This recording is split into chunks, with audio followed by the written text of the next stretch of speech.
అర్జెంటుగా వెళ్ళి 'దురంధర్ 2' చూడకపోతే ఈరోజు అసలు నిద్ర పట్టదు ఫస్ట్ థింగ్ చెప్పాలని అంటే. ఎందుకంటే ఇప్పుడే 'ఉస్తాద్ భగత్ సింగ్' సినిమా చూశాను. సినిమాటిక్ లిబర్టీ అనే పదానికి ఏదైనా సినిమా అర్థం చూపించాలని అంటే ఈ సినిమా అనమాట. స్టోరీ ప్లాట్ లైన్ ఏదో ఎప్పుడో మనం జమాన్లో 2010లో 2015లో అలా చూసిన సినిమా స్టోరీ తీసుకొచ్చి హీరో అండ్ విలన్ వాళ్ళ మధ్యలో కాన్ఫ్లిక్ట్ పెట్టేసి దాని మధ్య సినిమాటిక్ లిబర్టీ అనేది ఎలా వాడుకోవాలి, హీరోకి ఎలివేషన్ ఇవ్వడానికి ఎన్ని డైలాగులు ఉంటే అన్ని డైలాగులకు 20 డైలాగులు తీసుకొని డైలాగుల కోసం స్టోరీ రాసుకుందాం మనకి స్టోరీ అక్కర్లేదు, డైలాగ్స్ ఉండాలి, హీరో ఎలివేషన్ కోసం మనం స్టోరీ రాసుకుందాం అన్నట్టుంటుంది. హీరో వచ్చిన తర్వాత ఎలివేషన్ వస్తుందని కాదు, సినిమా స్టార్ట్ అవ్వడమే, సినిమాలో హీరో క్యారెక్టర్ చిన్నప్పటి క్యారెక్టర్ చూపిస్తున్న దగ్గర నుంచే ఎలివేషన్, ఈ సినిమా ఎక్కడికి వెళ్తుంది అనేది అర్థమైపోతూ ఉంటుంది అనమాట. తర్వాతకి హీరో వచ్చిన తర్వాత ఇంకా ఎలివేషన్ ఇంకా నెక్స్ట్ లెవెల్ వెళ్ళిపోతుంది. అంటే elevation I'm not saying it in good way అసలు కానే కాదు. ఆడియన్స్ ఓన్లీ ఆ ఫ్యాన్స్ మాత్రమే కాదు, మిగతా చాలామంది వస్తారు థియేటర్కి. సో నువ్వు ఒక స్టోరీ పెట్టుకొని అందులో వస్తున్న దాని స్టోరీ ద్వారా ఎలివేషన్స్ వస్తే పర్లేదు, నాకేం ప్రాబ్లం లేదు. కాకపోతే నువ్వు ఓన్లీ స్టోరీ అంటే ఎలివేషన్స్ కోసమే స్టోరీ రాస్తే there is a problem. First half మొత్తం అలానే వెళ్ళిపోతుంది.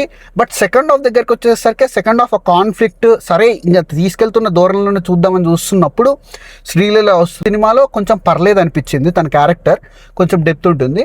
బట్ మిగతా తన యాక్టింగ్ కానీ ఏదైనా I'm not big fan of Sreeleela. So ఈ సినిమాలో కూడా నాకు అంత మంచిగా ఏమనిపించలేదు. కానీ but throughout the end తనది కొంచెం సెంటిమెంటల్ పోర్షన్ ఉంటుంది కాబట్టి అది బాగానే ఉంది. అండ్ ప్రీ క్లైమాక్స్ ఎప్పుడైతే ఫైట్ సీన్స్ ఉంటాయో అవన్నీ అది కొంచెం వర్కౌట్ అయింది. కాకపోతే మళ్ళీ ఎప్పుడైతే డైలాగ్స్ బేసిక్గా మెయిన్ ఇందులో కల్ప్రిట్ వచ్చేసి డైలాగ్స్ అనమాట. ఈచ్ అండ్ ఎవ్రీ డైలాగ్ దేనికో కనెక్ట్ చేస్తున్నట్టే ఉంటుంది. సినిమాలో స్టోరీ పరంగా తీసుకెళ్దాము అలా కాకుండా ఈచ్ అండ్ ఎవ్రీ డైలాగ్ దేనికో కనెక్ట్ చేస్తున్నట్టు, ఇప్పుడు పవన్ కళ్యాణ్ గారికి రాయాల్సిన డైలాగ్ అని రాస్తున్నట్టే ఉంటుంది. కానీ బట్ సినిమా కోసం రాసిన డైలాగ్ అని మాత్రం ఎక్కడ అనిపించదు. ఈవెన్ ఎవరికి అసలు ఏ టాపిక్స్ తెలియకున్నా మనకి సినిమా చూపిస్తే వాళ్ళకి అర్థమైపోతుంది దిస్ ఈజ్ నాట్ ఆ సినిమాలో రావాల్సిన డైలాగ్ కాదు, ఇది వేరే దానికి క్యాటర్ చేస్తూ రాస్తున్నారని చెప్పి. ఫ్యాన్స్కి నచ్చుతుండొచ్చు కానీ మిగతా వాళ్ళకి ఓకే అనిపిస్తుంది. మ్యూజిక్ బాగుంది అండ్ పాటలు బాగున్నాయి. అండ్ విజువల్ పరంగా సినిమా చాలా బాగుంది.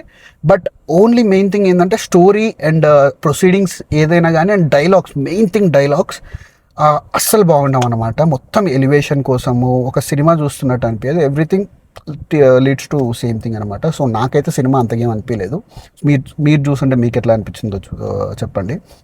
అండ్ అర్జెంటుగా వెళ్ళి 'దురంధర్' చూడాలన్నమాట. సో 'దురంధర్' రివ్యూ కూడా వస్తుంది. If you want to watch the review please like, share and subscribe to the channel. See in my next video. Bye. Thank you.